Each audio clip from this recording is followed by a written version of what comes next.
नमस्कार, बुलेटिन में आप सभी का स्वागत। मैं हूं आपके साथ आशीष प्रमोद गोस्वामी। तो मरुधरा का महासमर जारी है। सीएम अशोक गहलोत ने आज प्रेस कॉन्फ्रेंस की और बीजेपी पर बरसे। उन्होंने कहा क्योंकि वो सरकार गिरा नहीं पाए, यहां सरकार गिराने में फेल हो गए थे, उनकी टीस अब बाहर आ रही है। सीएम ने आगे कहा कि 25 तक के मेहमान हैं बीजेपी वाले और 25 के बाद बीजेपी वाले मुंह नहीं दिखाएंगे। ये षड्यंत्रकारी लोग हैं। मोदी और योगी की भाषा पर भी सीएम ने ऐतराज जताया। तो बीजेपी पर निशाना साधा मुख्यमंत्री अशोक गहलोत ने प्रेस कॉन्फ्रेंस करके सिलसिलेवार हमला बोला और कहा कि इन लोगों ने साजिश रची थी, षड्यंत्र किया था, मेरी सरकार गिराने का प्रयास किया था, लेकिन उसमें हो गए फेल। अब जो उसमें हो गए फेल तो उसकी टीस जो है वो रह रहकर बाहर निकल रही बीजेपी वालों की। 5 तारीख के बाद जो है ये गायब हो जाएंगे और दोबारा यहाँ पर दिखाई नहीं देंगे। ये बात यहाँ पर कही मुख्यमंत्री गहलोत ने। उन्होंने कहा कि मतदान के बाद ये सब फरार हो जाएंगे।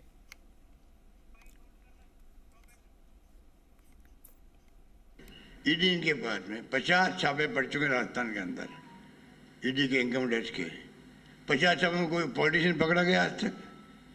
कोई ब्यूरोक्रेट पकड़ा गया? उन छापों का हुआ क्या है? किस तरफ देश को ले जाना चाहते हैं, ये हालात में हम चल रहे हैं। हमने रिक्वेस्ट करी थी कि चुनाव को रखो, आप विधानसभा स्तर पर रखें। 5 साल की जो हमारी परफॉर्मेंस है, हमारे कानून हैं जो हमने पास किए एक के बाद एक, वो शानदार कानून है। चाहे वो किसानों का कानून हो, जमीनें कुड़क नहीं होगी, चाहे गिग वर्कर्स का एक्ट हो, चाहे राइट टू हेल्थ हो, चाहे मिनिमम इनकम गारंटी हो। एक मारवाड़ी आया हुआ यहाँ पर इंचार्ज के रूप में। भाई और बहनों, अगर मारवाड़ी की बात मानोगे तो मैं गुजराती हूँ, मैं कहाँ जाऊँगा, मैं किसके पास जाऊँगा? और वोट ले लिए वहाँ पे भाऊ बन करके। हम चुनाव काम में नहीं हो पाए, काम में होने वाले थे हम लोग उस वक्त में। गुजराती बन गए, मैं कहाँ जाऊँगा? अब वो गुजराती यहाँ आ रहा है ना। हम तो नहीं कहने कि ये गुजराती आ गया है। भाई और बहनों, गुजराती की बात मानोगे तो मैं कहाँ जाऊँगा? मैं तो आपके पास जाऊँगा। बताइए आप। मैं भी तो कह रहा हूँ, राजस्थान वासियों, गुजराती आके घूम रहा है यहाँ पर, वोट मांग रहा है। मैं आपका हूँ, मैं थासु दूर नहीं हूँ, मैं कहाँ जाऊँगा? 4 दिन पहले मुख्यमंत्री को अरेस्ट करने की इनकी साजिश थी, उसका पर्दाफाश हो गया।